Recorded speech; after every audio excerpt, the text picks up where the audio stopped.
welcome you back from that very important, educative, and informative segment with Toyin Alasi. One key thing she said that I will hold on to is knowing the difference between your wants and your needs. And she also added that you should always reflect every time on your financial choices. Of course, a lot of people are caught up in that web of not knowing the difference between what they actually want and what they really need. And whatever is it, whichever you spend your money on at the end of the day gets to define how you you thrive financially. So the choice is yours. I hope you've been able to pick some points also, as we have done here in the studio. And this now brings us to our second interview, which is going to be our last interview for the day. Very closely related to issue of election is the issue of good governance. People, most of the times, especially those who are politically knowledgeable, they vote based on what they hope to achieve in terms of good governance from the people that will occupy some of the positions that they are running for. And therefore, this morning, we have invited into the studio to help us also shed more light on the connection between elections and good governance. And we have the convener of the Indaba Global, right? Indaba Global. Indaba Global. He is Mr. Emmanuel Ohanwe. Good morning and thanks for being here this morning. Thank you, Umar. It's my pleasure. Compliments of the season to you. The very best. It's always good to have people who are out there in the field to help us, explain some of these things better. Now, first off, of course, we're in the festive season. A lot of people, there is no hiding the fact that Nigerians are going through quite a lot of difficulties economically at this time. Connected to this is their expectations from government to intervene and do certain things. These expectations are keen to what you define as good dividends of good governance. Absolutely. So, in context, what is good governance generally? Oh, thank you so much, Umar, for that question. And I'd like to say blissful morning to our very beautiful viewers. So essentially, when you talk about good governance, it's defined by the people. So we've come to realize that in governance, really, we have the demand side and we have the supply side. And if you don't view governance in that aspect, you might not be able to have clear definition as to what good governance is. And as a public leader, you might not be able to know what it is that is expected of you, by the citizens. Now, the demand side are the citizens who have elected you into office. It's just like an entrepreneur who has a business, and because you have a business, you have a product in your shelf somewhere, whether it's digital or service, exactly. And then you have people who place demand. They're placing demand. Their demand is to give you value in return. That value could be in currency. And in giving you that currency, they have an expectation of what a product should look like. They have an expectation of what a service should look like. And if you don't deliver that actual product that have the right specification, the service that have the right specification, you might not be able to have a very good transaction with them. So when you bring it to governance, we have people who say, this is Mr. A. We have a vote of confidence in him to go represent us or to go hold a position, whether it's a president, whatever level of leadership they find themselves. Now, it's expected of whoever has been elected to supply good dividends. And when you now talk about good governance, it has to do with a lot of indices. We have different indices that measure how people are performing, in a society. And when you look at those indices critically, you can now get to, assess yourself, have I really done well, in this position? In better context, when you look at Nigeria, you can't talk about good governance if you're not mentioning security. You can't talk about good governance when you're mentioning good health, right? Access to healthcare.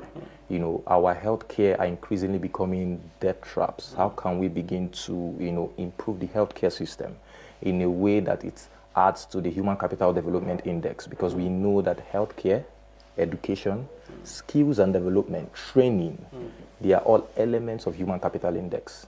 And as a leader who wants to measure himself on how well have I delivered in good governance, healthcare is paramount, security is paramount, education is paramount, and then the human capital index of the largest demography of the nation is also very paramount. Yes, because Nigeria as a nation, is made up of 60%. 60% of the population is made up of young people.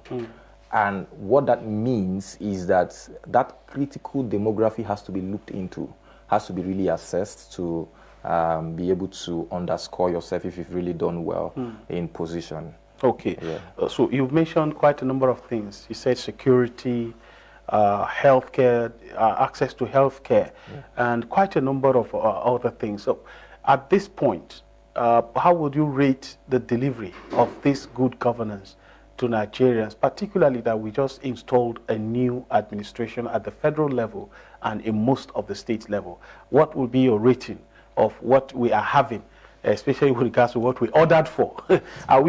Is it the case of what we are getting what we ordered for, or there is a difference? There is a difference. Let us know. Well, you see, thank you so much, Umar, for that question. The aspect really of assessing public leaders, sometimes people get to say, okay, let's assess them within a time frame. We know that the election happened in March, and we had months later we had the inauguration.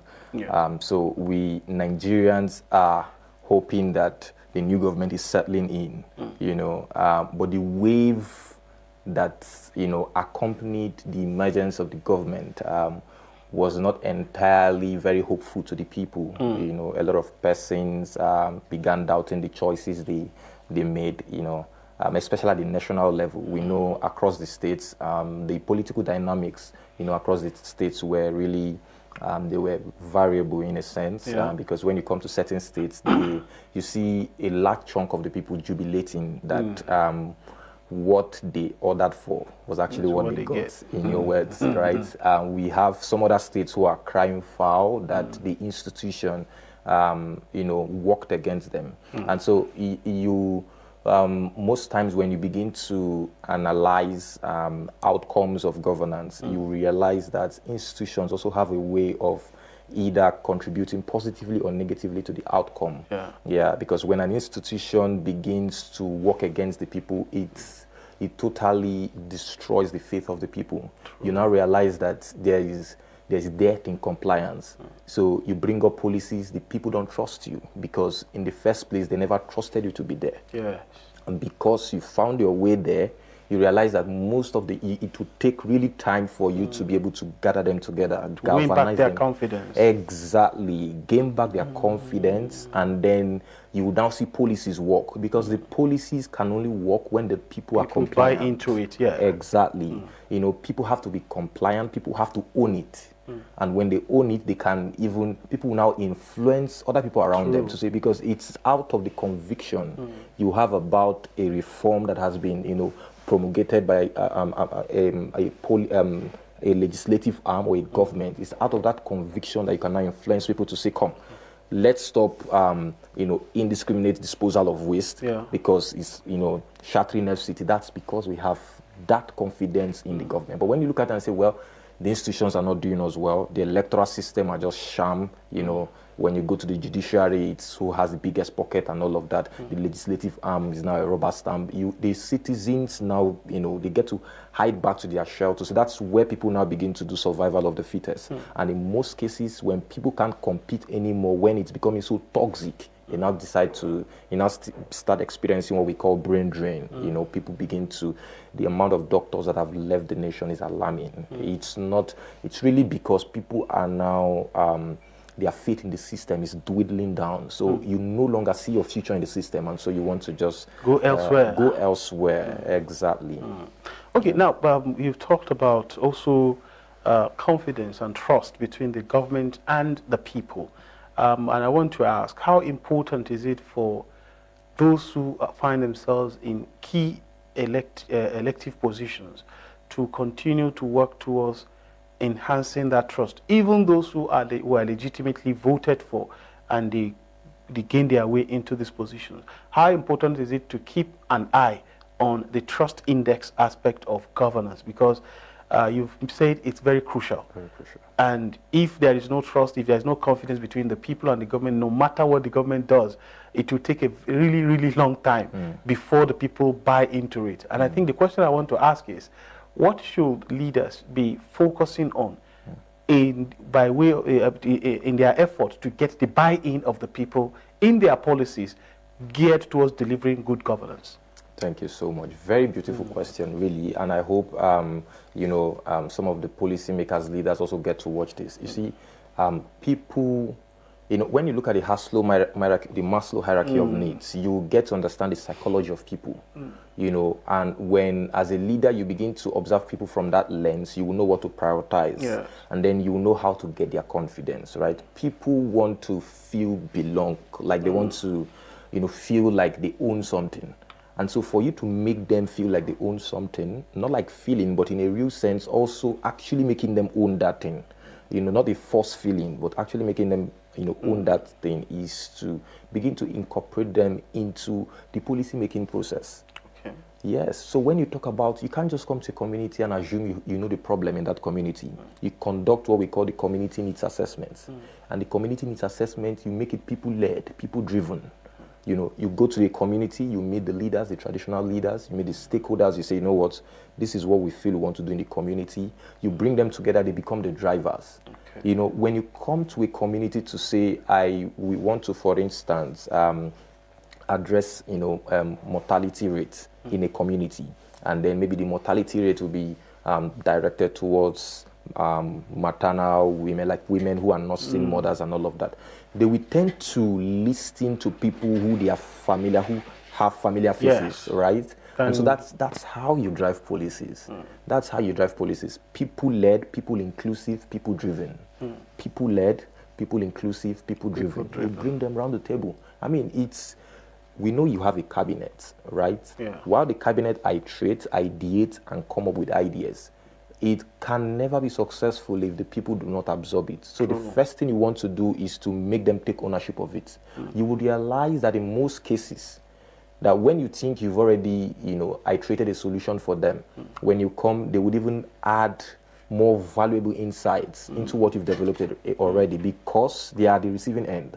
The policies, they are the receiving end. They can even tell you, well, this policy, can we revamp it this way? Yeah. This is the after effect it might have. You might not be privy to that information. See that, yeah. Exactly. You might not be privy to that information. So one simple way to get the buy-in of people as a leader, who is occupying a public office, is to have them, co-create, policies, co-create those reforms, give listening ears, get feedback from them.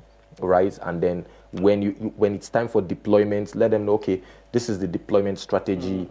We're going to be having maybe the youth wing or whatever, to contribute to ensuring that it's enforced. Because when you come to communities, societies, states, there's what we call gatekeepers. Those are people they necessarily don't hold any position, but they're very influential. Very influential. Very influential people. These are the kind of people you can bring to the table to say, this is what we want to do. Okay. Right? And when you get their buy-in, you've gotten the people's buy-in. Oh, yeah. That's very, very valuable and very valid suggestions right there. Of course, I wish we had much more time to continue this conversation, but definitely, as you will expect, we'll definitely have to drag you back to the studio some other time so that we can continue this conversation. We can't talk too much about good governance, and our leaders need to listen to those from outside because they don't have the opportunity to see what those who are outside see, and I think that's the crux of what Emmanuel has been able to expand upon. Definitely we'll have another time to have more of this conversation, and on this note I have to say sincere thank you, Mr. Emmanuel Ohanwe, who is the convener in DABA Global. We'll get to talk more on this. Thank you so much for coming on board today. It's my pleasure. And it's on this note that we call it a day on this edition of Aso Morning on Aso Television. We do hope that you will keep a date with us again tomorrow, which is going to be the last edition for the week. And until we come back your way tomorrow, I say do enjoy the rest of the day. From this end, it's bye-bye.